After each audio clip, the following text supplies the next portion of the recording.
So tigaan nato ning pagtagad mga zay na before mga zay ha o mao ni ang after mga zay. Mao nang ginatawag na DIY foot spa. So kay DIY man ni mga zay. So ang alternative aning foot soak mga zay. Maligamgam na tubig butangan ni mag-asin na may shampoo mga zay. So babad siya 10 to 20 minutes mga zay. After ato mga zay, kuskuso na ninimog nail file mga zay. Sa case sa iyang lapa-lapa mga zay, dili siya kaya og file. So, gamitan na to siya og callus remover. So, kailangan nimo siya kuskuson jud umay yung mga zay with love, with effort jud na mga zay ha. Kuskus diri, kuskus didto.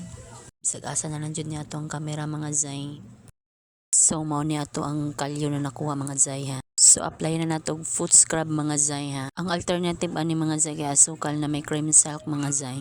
So, pag-apply nimo na mga zay, i-massage pod na gamay mga zay ha, para ganahan pod atong client ana mga zay. After ana mga zay mo na siyang banlawan mga zay ha, dala kumot-kumot anang tiil mga zay. So, kaning milk salt mga zay ha, optional lang na siya mga zay.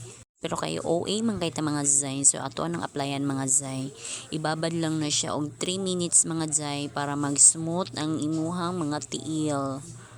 So imo na dayong banlawan mga zay. Mao na ning resulta mga zay. Voila!